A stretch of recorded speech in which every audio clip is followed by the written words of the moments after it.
마태복음 5장 1절로 10절까지의 말씀 우리 다 같이 한 목소리로 합독하겠습니다. 예수께서 무리를 보시고 땅에 올라가 앉으시니 제자들이 나온지라 입을 열어 가르쳐 이르시되 심령이 가난한 자는 복이 있나니 천국이 그들의 것이며 애통하는 자는 복이 있나니 그들이 위로를 받을 것이며 온유한 자는 복이 있나니 그들이 땅을 기업으로 받을 것이며 의에 줄이고 목마른 자는 복이 있나니 그들이 배부를 것이며 긍휼히 여기는 자는 복이 있나니 그들이 긍휼히 여김을 받을 것이며 마음이 청결한 자는 복이 있나니 그들이 하나님을 볼 것이며 화평하게 하는 자는 복이 있나니 그들이 하나님의 아들이라 일컬음을 받을 것이며 의를 위하여 박해를 받는 자는 복이 있나니 천국이 그들의 것임이라. 아멘. 지난주에 우리가 함께 불렀던 그 심령이 가난한 자 팔복에 대한 복음성가, 이 시간 다시 한번 함께 우리 찬양하기를 원합니다. 우리의 이 찬양을 주님께서 우리가 드리는 간절한 기도로 받으셨으면 좋겠습니다. 우리 함께 찬양하겠습니다. 아멘.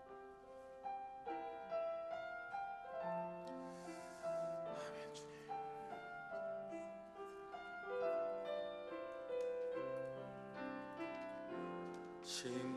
심령이 가난한 자는 천국이 저희 것이요 애통하는 자는 복 있네 위로를 받을 것이요 온유한 자 복이 있나니 땅을 기업으로 받겠네 의에 줄이고 목마른 자는 저희 배에 부를 것이요 긍휼히 여기는 자는 긍휼히 여김 받겠네 마음이 정결한 자는 하나님을 볼 것이요 화평케 하는 자는 하나님의 아들이라 일컫네 의를 위하여 핍박받는 자 천국이 저희 것이라 내게로 주소서 내가 복을 받기 원하네 원해 주여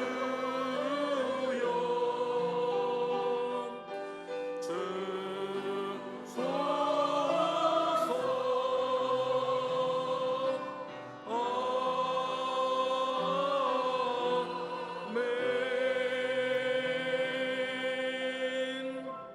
우리 박수로 화답하겠습니다. 하나님 우리 아버지께서 우리의 찬양을 기도로 받으시고 우리 모두에게 응답해 주실 것을 믿습니다. 하나님은 육체의 할례에 집착하던 그리고 자기들 이유로 불순종하던 이스라엘에게 마음의 할례를 받으라 말씀하신 적이 되게 많습니다. 마음에 받는 할례란 완고한 마음을 벗고 하나님께 순종하도록 새롭게 변화되는 것을 말합니다. 마음의 할례를 받으면 완고한 마음이 벗겨지고 하나님이 주시는 부드러운 새 마음을 잊습니다. 그 부드러움이 낳은 멋진 열매가 온유라고 하는 성품이에요.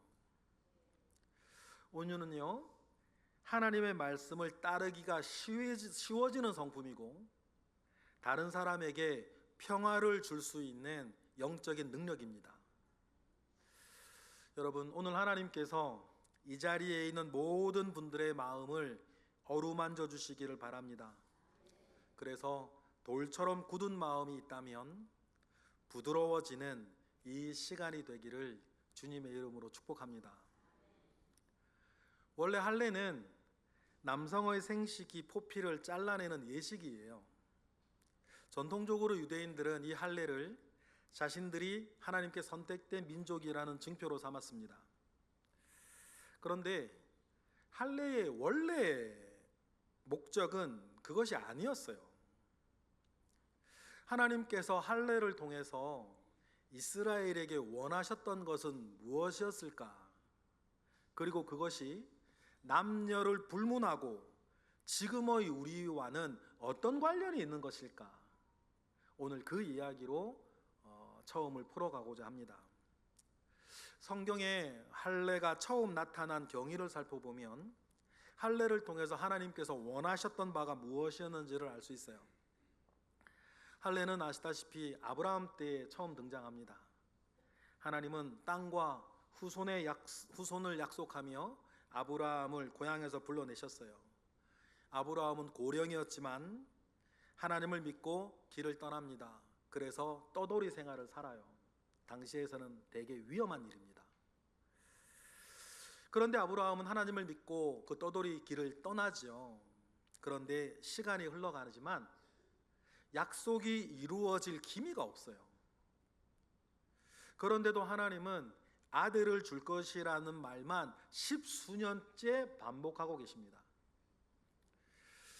그 이야기를 자꾸 들으면서 아브라함에게 원망 어린 마음이 들었을까요? 하나님께 다음과 같이 말할 정도예요. 우리 창세기 15장으로 보겠습니다. 시작. 아브라함이 이르되 주 여호와여 무엇을 내게 주시려 하나이까? 나는 자식이 없사오니 나의 상속자는 이 다메섹 사람 엘리에셀이니이다. 아브라함이 또 이르되 주께서 내게 씨를 주지 아니하셨으니 내 집에서 길린 자가 내 상속자가 될 것이니이다 라고 이야기하면서 하나님께 마치 원망하듯이 이야기를 합니다. 그런데도 하나님은 여전히 너의 종이 아니라 너의 친아들이 너의 후손이 될 거라고 말씀하세요. 여기에서 시간이 더 많이 흘렀지만 역시 변화가 없었습니다. 참다 못한 아브라함이 자기 방법을 동원하죠. 아내 사라의 몸종 하갈에게서 아들을 낳은 겁니다. 이때 태어난 아들이 이스마엘이죠. 그런데 하나님은요, 이스마엘도 아니래요. 아브라함의 처 사라에게서 낳은 아들만이 진정한 너의 후사가 될 것이라고 또 말씀하시는 거예요. 아브라함의 입장에서는 답답할 따름입니다. 아내나 자기나 생물학적으로 아이를 낳을 수 있는 나이가 훌쩍 지나고도 지났는데 하나님 여전히 이런 말만 반복하고 계시니까 아브라함에게 깊은 회의감이 들었던 것 같아요. 그래서 아들을 줄 것이라고 하는 하나님의 말씀에 아브라함이 보인 마지막 반응이 다음이에요. 창세기 17장입니다. 다 같이 시작. 아브라함이 엎드려 웃으며 마음속으로 이르되 100세 된 사람이 어찌 자식을 낳을까? 사라는 90세니 어찌 출산하리요 하고 아브라함이 이에 하나님께 아뢰되 이스마엘이나 하나님 앞에 살기를 원하나이다.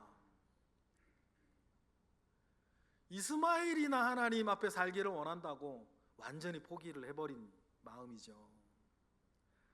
그리고 포기했다는 의미의 웃음이에요. 아직도 그런 말씀을 하시다니 어이가 없다는 뜻이기도 합니다.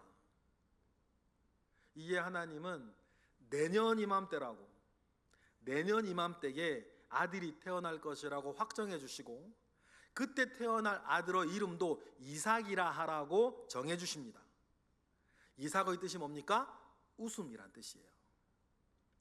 나중에 이 이름은 불신의 쓴웃음을 기쁨의 함박웃음으로 바꾸어 주신 하나님의 증거가 될 겁니다. 중요한 것은 이 다음부터예요. 이때 하나님께서 아브라함에게 명령하신 것이 고통스럽기 짝이 없는 할례 의식이었단 말이에요. 그럼 여러분 생각해 보십시다. 이런 맥락에서 생각한다면 할례의 의미는 뭘까요? 그리고 왜 하필이면 남성의 생식기 포피를 잘라내라고 하셨을까요? 우리가 이 맥락에도 크게 두 가지를 생각할 수 있어요. 첫 번째는 자녀의 출생에 있어서 인간적인 계산을 그만두고 끝까지 하나님을 신뢰하라는 뜻이죠. 그리고 네 나이가 몇 세든지 간에 상관없이 하나님은 하나님 자신의 뜻을 이루어가는 하나님의 방법이 있다는 사실을 강력하게 표시하는 것이 할례인 거예요. 다 자를 수는 없으니까 껍데기만 자르는 거죠. 그러니 여러분, 할례의 의미는 뭐냐면 순종하라는 거예요. 역으로 사람의 몸 편에서는 순종하겠다는 표시가 뭐예요? 할례인 것이에요. 이스라엘은 이제 자신의 몸에 난 자국을 보면서 하나님에 대한 믿음과 순종을 기억할 것입니다. 그러니까 할례는 하나님을 신뢰하고 하나님의 말씀에 순종하겠다라고 하는 표식인 거예요. 그런데 시간이 흐르면서 할례의 의미가 퇴색됩니다. 이스라엘만 하나님의 선택을 받았다는 배타적인 증거로 남아버려요. 원래 의도와는 그렇다면 멀어진 거죠. 이건 그렇다고 칩시다. 그렇더라도 믿음과 순종은 지켜가면서 자기들이 누군가를 확인하고 자랑하면 좋았을련만 믿음과 순종은 잃어버린 채 몸의 표식만 남아있는 게 문제였어요. 복음의 시대가 열리고 이 문제에 대한 분명한 지적이 나옵니다. 진짜 할례는 몸이 아니라 마음에 하라는 것입니다. 그런데 여러분, 이건 새로운 견해가 아니에요. 할례를 명하신 하나님의 본래 취지를 되살리는 것입니다. 그래야 진짜 선택받은 유대인이라 말하는 것이다, 이렇게 얘기하는 거죠. 로마서로 확인해 보겠습니다. 로마서 2장 시작. 무릇 표면적 유대인이 유대인이 아니요 표면적 육신의 할례가 할례가 아니니라. 오직 이면적 유대인이 유대인이며 할례는 마음에 알지니 영에 있고 율법 조문에 있지 아니한 것이라. 그 칭찬이 사람에게서가 아니요 다만 하나님에게서니라. 바울이 이렇게 주장을 하는데 이건 바울이 처음 주장한 게 아니었어요. 믿음과 순종에 계속해서 실패하던 이스라엘을 책망할 때마다 하나님께서 늘 하시던 말씀도 마음의 할례를 받으라고 이야기하는 것이었어요. 사도행전으로 확인해 보겠습니다. 7장입니다. 시작. 곧 목이 곧고 마음과 귀에 할례를 받지 못한 사람들아, 너희도 너희 조상과 같이 항상 성령을 거스르는도다. 너희 조상들이 선지자들 중에 누구를 박해하지 아니하였느냐? 의인이 오시리라 예고한 자들을 그들이 죽였고 이제 너희는 그 의인을 잡아 준 자요 살인한 자가 되나니 너희는 천사가 전한 율법을 받고도 지키지 아니하였도다 하니라 말하면서 드러나죠. 이스라엘은 역사 내내 말씀을 거역하고 보내진 하나님의 종을 핍박하고 죽였습니다. 할례 받은 몸으로 말이에요. 하나님께서 이스라엘의 순종에 대해서 뭐라고 탄식할 정도냐면 불순종하는 것이 너희들의 습관이라고 단식하실 정도였어요. 예레미야를 통해 확인해 볼까요? 다 같이 시작. 내가 평안할 때에 내가 내게 말하였으나 내 말이 나는 듣지 아니하리라 하였나니 내가 어려서부터 내 목소리를 청종하지 아니함이 너의 습관이라고 하나님이 탄식하실 정도였단 말이에요. 여러분, 마음의 할례를 받지 못하면 하나님에 대한 불순종이 습관처럼 자리 잡아요. 자기 마음의 생긴 모양이 여전히 할례 받지 못한 옛사람과 같은데 당연한 결과 아니겠습니까? 그런데 여기서 이스라엘만 그럴까요? 사실 사람이 이끌어가던 역사나 삶은 언제나 실패를 반복하던 시간이었어요. 왜 이런 일이 되풀이되는 것일까요? 이유는 예나 지금이나 이스라엘이나 우리나 마찬가지예요. 마음의 할례를 받지 못했기 때문입니다. 여러분에게도 주님을 따르고 싶은 마음은 있는데 잘 되지 않는 문제가 있다면 답은 마음의 할례예요. 우리도 마음의 할례를 받아야 됩니다. 마음의 할례를 받아야 하나님을 신뢰하고 하나님께 순종하는 진짜 그리스도인이 되고 진정한 하나님의 백성이 되어지는 겁니다. 하나님께 순종하고 싶은 마음은 있고 믿음으로 살면 좋겠다는 바람도 있는데 잘 되지 않는다면 그 문제에 대한 답 역시 마음의 할례예요. 딱딱하게 굳어 순종하지 못하는 이 마음밭을, 이 마음의 땅을 갈아엎는 겁니다. 예레미야를 통해 확인해 보겠습니다. 시작. 여호와께서 유다와 예루살렘 사람에게 이와 같이 이르노라. 너희 묵은 땅을 갈고 가시덤불에 파종하지 말라. 유다인과 예루살렘 주민들아, 너희는 스스로 할례를 행하여 너희 마음 가죽을 베고 나 여호와께 속하라. 마음의 할례는 내가 이제 완전히 하나님께 속한 사람이 되었으니 내 뜻과 내 형편을 뛰어넘어 하나님의 뜻에 순종하겠다는 옥토같이 부드러운 마음을 가지며 살게 되는 것입니다.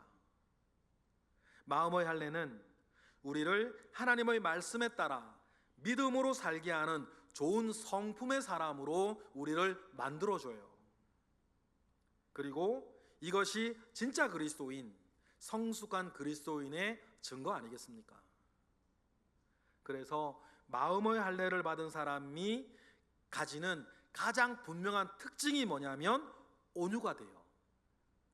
굳은 마음이 깨어지고 하나님 앞에 순종하기로 결단한 사람은 사람 앞에서도 부드러워집니다. 하나님이 다스리신다는 사실을 믿기에 다투지 않아요. 여러분, 믿음과 삶은 온유라는 다리로 연결된 하나의 집이거든요. 간혹 믿음과 삶을 구분해서 은연중에 별개로 생각하는 사람들이 있어요. 초대교회 때부터 있었습니다. 이번 주 묵상한 요한계시록에도 나오죠. 주님이 아시아 7교회들 중 몇몇 교회를 책망할 때에 등장하던 니골라당의 교훈을 따르는 사람들이 그런 사람들이에요. 니골라당의 교훈이라는 것은 자기의 믿음과 자기의 행위를 따로따로 생각하는 겁니다. 자신들은 영적으로 구원을 받았으니까 육적으로 하는 어떤 일도 우리의 구원에는 영향력이 없고 상관이 없다 생각하는 사람들이에요. 그러면서 죄악된 삶에 계속 빠져 살아가는 사람들입니다. 이런 비슷한 오해가 오늘날에도 있어요. 말씀을 따라 살지 못하면서도 스스로 이 정도는 괜찮다고 생각하는 사람들이에요. 이런저런 이유로 어쩔 수 없다고 스스로 합리화하며 사는 사람들입니다. 그러면서도 자기는 구원받았다고, 자기는 하나님의 사람이라고 묻어가는 사람들이에요. 대표적인 이단이 어디냐면 구원파예요. 이들은 자기가 완전히 용서받았기에, 그래서 과거의 죄나 오늘의 죄나 내일의 죄도 모두 용서받았기에 우리는 영원히 앞으로 죄가 없다, 그렇게 생각하고 사는 사람들이거든요. 성경에 그런 얘기가 어디 있어요? 여러분, 믿음과 삶은 정말 상관이 없는 겁니까? 아무렇거나 행동해도 믿는다고 생각하면 구원받는 것이에요? 여러분, 성경 어디에 그런 가르침이 있습니까? 오히려 성경은 반대로 얘기해요. 야고보서로 확인해 보실까요? 다 같이 시작. 아, 허탄한 사람아, 행함이 없는 믿음이 헛것인 줄 알고자 하느냐? 우리 조상 아브라함이 그 아들 이삭을 제단에 바칠 때에 행함으로 의롭다 하심을 받은 것이 아니냐? 내가 보거니와 믿음이 그의 행함과 함께 일하고 행함으로 믿음이 온전하게 되었느니라. 이게 성경의 가르침이란 말이에요. 믿음으로 의롭게 된다는 이신칭의는 기독교의 빛나는 구원 메시지, 복음의 내용입니다. 문제는 이 복된 소식 뒤에 숨어서 자기의 죄나 자기의 연약함을 합리화시키는 사람들이에요. 그러니 여러분, 이신칭의가 그들에게 제일 중요한 교리이기도 한 장로교에서도 요즘 자성이 일어나고 있어요. 혹시 이신칭의, 믿음으로 의롭게 된다는 이 귀중한 교리가 현대판 면죄부가 되어가는 것은 아닌가? 라고 하는 자성이 장로교회에서도 지금 일어나고 있어요. 중요한 것은 무엇입니까? 순종하는 삶으로 나의 믿음이 참되다는 것을 증명해 가는 거예요. 여기에서 중요한 것이 뭐라고요? 마음의 할례란 말이에요. 주님을 따르지 못하던 마음이 주님께로 돌아서는 회심이 마음의 할례이기 때문이에요. 순종하지 못하겠던 각종 핑계들을 떨쳐버리고 하나님의 말씀을 지키며 살고 싶은 내적인 열망, 살게 되는 존재의 변화가 마음의 할례부터 시작하기 때문이에요. 그러니 마음의 할례가 없으면 교회를 다녀도 아무런 변화도 없고 능력도 없고 영적인 성장도 없어요. 옛사람을 성산하지 못한 채 옛사람으로 살아가니까 당연하겠죠. 그런데 불신자는 불신자이기에 죄 가운데 산다지만 교회를 다녀도 마음의 할례를 받지 못하여 제멋대로 산다면 그것을 보시는 하나님의 마음은 어떠실까? 그러한 모습을 보고 답답해 하시던 하나님의 마음이 성경에 나와요. 예레미야 9장으로 확인하겠습니다. 시작. 여호와의 말씀이니라. 보라, 날이 이르면 할례 받은 자와 할례 받지 못한 자를 내가 다 벌하리니 곧 애굽과 유다와 에돔과 암몬 자손과 모압과 및 광야에 살면서 살적을 깎은 자들에게라. 무릇 모든 민족은 할례를 받지 못하였고 이스라엘은 마음의 할례를 받지 못하였느니라 하시니라. 이게 무슨 말이냐면 할례 받지 않은 사람과 할례 받은 사람이 똑같이 그렇게 살면 뭐가 다르냐는 거예요. 이 하나님의 답답한 마음을 여러분 아시겠습니까? 여러분, 오늘 말씀을 하나님께서 내게 주시는 기회로 삼으셨으면 좋겠어요. 마음의 할례를 구하고 영적 이스라엘, 진정한 믿음을 삶으로 고백하게 되는 우리 모두가 되기를 주님의 이름으로 축복합니다. 마음의 할례를 받은 세 사람이 어떤 좋은 마음을 가지게 되는지를 우리에게 보여주는 것이 팔복이에요. 팔복은 마음의 할례를 받은 사람이 가진 성품의 변화와 삶에 대한 태도를 우리에게 너무나 정확하고 분명하게 보여주는 곳이거든요. 그 중에서도 할례 받은 마음이 어떤 것인지 가장 잘 보여주는 성품이 온유예요. 주님은 온유한 사람이 받을 복에 대해서 다음과 같이 말씀해 주셨어요. 다 같이 읽어보겠습니다. 시작.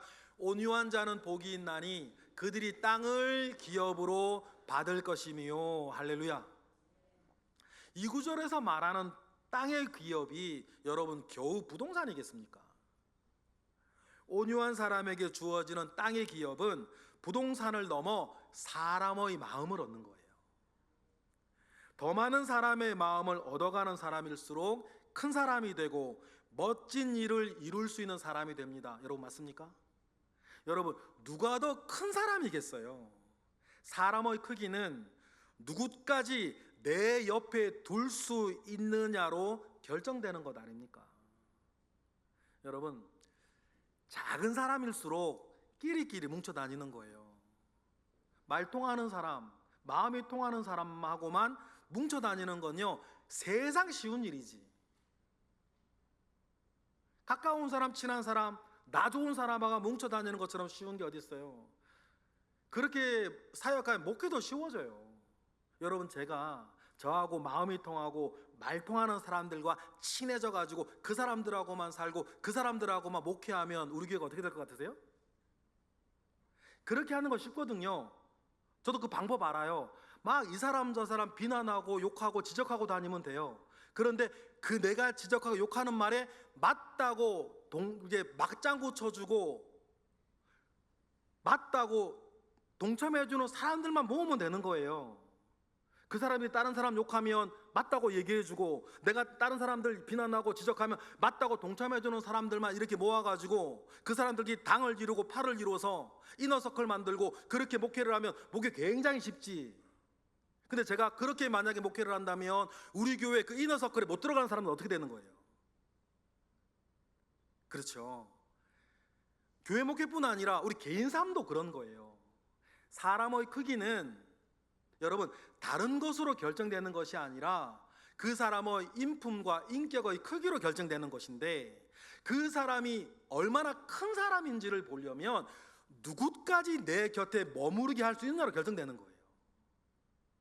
그러니 온유의 성품이 우리에게 중요하죠. 온유는 뭐니까? 사람의 마음을 땅의 기업으로 더 많이, 더 크게, 더 멀리 얻어가게 하는 영적인 능력이니까. 여러분 더 온유한 사람들이 되시기를 바랍니다. 지금보다, 오늘보다 더 온유한 사람이 되기를 여러분 기도하셔야 돼요. 그래서 먼 사람이라 하더라도 내 곁에 머무르며 자기 목을 하며 살 수 있도록 여러분 자리를 펴주는 사람이 돼야 되지 않겠습니까? 아브라함 링컨이 공화당의 대통령 후보로 나섰을 때에 자신의 러닝메이트로 지명한 사람이 앤드류 존슨이라는 사람이에요. 근데 앤드류 존슨은요, 같은 공화당 사람이 아니라 민주당 당원이었습니다. 그리고 남부 출신이었어요. 그런데 이 링컨은, 이 앤드류 존슨이 남북 전쟁 때부터 각종 비난 속에서도 연방 정부와 연을 끊지 않고 늘 이렇게 그 선을 이어가려고 했던 것을 높이 샀어요. 그리고는 전쟁 이후에 국가 대통합을 위해 앤드류 존슨을 부통령 후보로 지목을 합니다. 그러니 공화당에서 자기 당 사람도 아닌데 부통령 후보가 되고 부통령이 되니까 얼마나 시기와 질투가 많았겠어요. 게다가 앤드류 존슨은 약점이 많은 사람이었는데 뭐가 늘 문제가 됐냐면 이 술 문제가 늘 있었어요. 부통령 취임식 때도 술 취해서 올라갔다는 얘기가 있으니까. 그러니 공화당 사람들은 술주정뱅이 부통령이라고, 술주정뱅이 짐승이라고 비난하면서 경질을 요구합니다. 이때 링컨이 했다는 유명한 말이 있어요.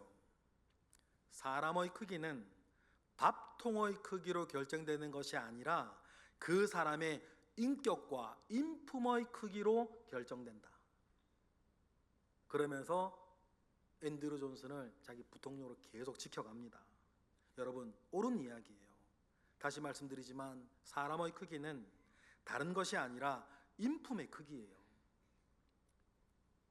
누구까지 자기 곁에 머물러 살게 하고 누구까지 함께 할 수 있느냐의 문제 아닙니까? 다시 말해서 어떤 사람의 마음까지도 얻어서 함께 살고 협력할 수 있는 문제예요. 그러니까 인품의 문제죠. 여기에서 우리가 생각할 게 뭐라고요? 팔복의 하나인 온유라는 거예요. 마음이 온유한 자는 복이 있나니 그들이 땅을 기업으로 얻을 것인데, 온유하면 온유할수록 더 많은 땅을 얻게 될 것이다. 마음의 할례를 받아 온유한 사람이 되기를 바랍니다. 그래서 더 많은 사람, 더 먼 사람도 여러분 곁에 머물게 하고 기회를 주고 함께 복을 나눈 사람으로 만들어 가시기를 바라요. 그런 사람은 더 큰 가능성을 얻고 더 소중한 일을 하게 될 것입니다. 성경에서 가장 온유한 사람이라고 하나님께 크게 칭찬 들은 한 사람이 있었어요. 누구예요? 모세예요. 모세는 큰 일을 해나가는 과정에서 각종 비난과 원망에 시달렸습니다. 크던 적던 지도자로서 어떤 결정을 내리다 보면 이런저런 비판을 들어야 할 때가 많아요. 지도자 모세는 자기를 비난하고 원망하면서 따르지 않는 사람까지도 곁에 계속 머물게 하고 자기 몫을 감당하게 하였던 온유한 사람이었어요. 한 번은 이런 일이 있었습니다. 기브롯 핫다와에서 만나에 질린 사람들이 고기가 먹고 싶다고 고기를 달라고 폭동을 일으킵니다. 이때는 모세도 참 많이 힘들었는지 하나님께 자기를 죽여달라고 하소연할 정도였어요. 그러자 하나님은 과중한 업무를 혼자 감당하지 말라며 장로 70명을 세워 일을 분담하게 하셨습니다. 일이 제대로 안 된다고 불평하면 그 사람에게 일을 맡기는 것도 하나님의 방법이에요. 모세는 70명을 호명하여 성막에 모읍니다. 그리고 하나님께 예배해요. 그런데 그때 예배하기 위해 모인 70명의 사람들에게 하나님의 영이 임하고 예언이 터지기 시작하는 거예요. 그런데 이 자리에 참석하지 않은 두 사람이 있었어요. 엘닷과 메닷이라는 사람입니다. 이들에게는 여전히 모세를 향한 원망이 남아 있었기에 모세가 하자는 대로 일단은 하기 싫은 어린 마음이 있었던 것 같아요. 그래서 거역하고 그 자리에 참석하지 않습니다. 그런데 자기 장막에 있던 멜닷과 에닷에게도 하나님의 영이 내리는 거예요. 그리고 예언을 합니다. 그러자 그 소식을 전해들은 모세의 비서 여호수아가 화를 내요. 그리고는 저 사람들 예언을 하지 못하도록 혼을 내고 벌을 줘야 한다고 건의를 합니다. 이 여호수아의 말에 대한 모세의 답변이 다음이에요. 읽어보실까요? 다 같이 시작. 모세가 그에게 이르되 내가 나를 두고 시기하느냐? 여호와께서 그의 영을 그의 모든 백성에게 주사 다 선지자가 되게 하시기를 원하노라. 그러면서 자기에게 원망이 있고 그래서 자기를 거역하고 따르지 않은 사람들을 모세가 품에 안아버리는 거예요. 모세는 자기 감정보다 더 크고 소중한 것을 생각하여 절제할 줄 아는 사람이었습니다. 이런 사람이 큰 인격으로 더 소중한 것을 지켜갈 줄 아는 사람 아닙니까? 이런 사람을 성경은 뭐라 그러냐면 온유한 사람이라 그러는 거예요. 이런 모세를 하나님은 다음과 같이 칭찬하셨습니다. 민수기 12장 시작. 이 사람 모세는 온유함이 지면의 모든 사람보다 더하니라. 예수님도 우리에게 자신에게 와서 쉬고 자기에게 배우라고 말씀하시면서 예수님께서 배울 마음, 예수님께 배울 성품 두 가지로 꼭 집어서 말씀해 주셨습니다. 다음과 같이 말씀하셨죠. 읽어볼까요? 시작. 수고하고 무거운 짐진 자들아 다 내게로 오라. 내가 너희를 쉬게 하리라. 나는 마음이 온유하고 겸손하니 나의 멍에를 먹으고 내게 배우라. 그리하면 너희 마음이 쉼을 얻으리라. 할렐루야. 이는 내 마음의 멍에는 쉽고 내 짐은 가벼움이라 하시니라. 여러분, 온유는 연약함이 아닙니다. 온유는 하나님 뜻 아래 자신을 굴복시킬 수 있는 힘이에요. 그래서 더 중요한 것, 더 소중한 것을 지켜나가고자 하는 순종의 마음이 뭐예요? 온유예요. 온유한 사람은 다른 사람을 긴장시키지 않습니다. 함부로 큰 소리를 내거나 비난이나 지적하지 않아요. 왜냐하면 온유한 사람은 하나님이 하시는 일이 있다는 것을 알고 믿고 기다릴 줄 압니다. 그러면서 자신을 뒤돌아봐요. 그는 시간이 갈수록 그래서 사람을 얻어갑니다. 그래서 온유한 사람이 받는 복이 뭐라고요? 땅을 기업으로 얻는 것이라고 여러분 하나님 말씀하시는 거예요. 여러분 이 복이 여러분에게 있기를 바랍니다. 그리고 우리를 한번 생각해 봐요. 여러분이 그 정도로 온유했기 때문에 그 사람이 지금 옆에 있을 수 있는 것 아닙니까? 여러분이 그 정도로 온유하였기 때문에 그곳이, 가정이, 거기가 그렇게 지켜진 것 아니에요. 반대로도 우리가 생각해 볼 수 있어요. 내가 조금만 더 온유했더라면 그 사람이 떠나지 않았을 텐데, 내가 조금만 더 온유했더라면 그곳이 깨어지지 아니했을 텐데, 내가 지금보다 조금만 더 온유했더라면 그 시간이 지켜졌을 텐데. 그러니 여러분, 우리는 당연하고 마땅하게 하나님 앞에 마음의 할례를 받아 온유하기를, 지금보다 조금만 더 온유하기를 하나님께 구하고 하나님께 응답받는 저와 여러분이 되시기를 바랍니다. 온유한 사람은요, 하나님 앞에 자기를 꺾은 사람이에요. 그래서 그 사람은요, 폭풍 같은 세상 속에서도 고요한 호수 같은 마음을 가지고 있습니다. 그 사람은 반항이 아니라 신뢰의 고요함, 분노가 아니라 부드러운 평화가 여러분 그 사람에겐 가지고 있어요. 그러니 여러분, 우리가 늘 기도하셔야 돼요. 하나님, 내 마음에도 할례를 주시고 주님이 채우시는 온유함으로 내 속사람을 강건하게 하시옵소서. 기도하면 하나님이 응답해 주실 겁니다. 왜냐하면 하나님은 언제나 마음의 할례를 받기를 말씀하셨고 원했기 때문이고, 하나님은 늘 우리가 더 온유한 자가 되어서 땅을 기업으로 받아 나가는 사람이 될 것을 주님이 늘 원하셨기 때문입니다. 말씀을 마무리하겠습니다. 세상은 크고 강한 사람에게 갈채를 보냅니다. 그러나 하나님은 온유한 사람을 사랑하세요. 하나님은 온유한 사람을 아끼십니다. 왜냐하면 온유한 사람은 하나님께 모든 것을 맡기고 그에게 순종하고 기다릴 줄 아는 사람이기 때문이에요. 온유가 무엇인지 우리에게 참 잘 보여주는 물건이 하나 있는데, 그것이 뭐냐면 방주예요. 방주에는 배는 있는데 방주에는 없는 세 가지가 있어요. 방주에는 뭐가 없다고요? 돛이 없고 닷이 없고 노가 없습니다. 방주에는 돛이 없기 때문에 자기 의를 앞세워서 앞서 나가질 않아요. 방주에는 닷이 없기 때문에 하나님 앞에 고집을 부리지 않습니다. 방주에는 노가 없기 때문에 이 세상에서 아등바등거리질 않아요. 대신에 하나님께서 내게 주시는 은혜 가운데에 자기를 맡길 수 있어요. 그리고 그 맡겨진 사람으로서의 넉넉한 인품과 고요한 평화로 다른 사람을 품에 안아갈 수 있어요.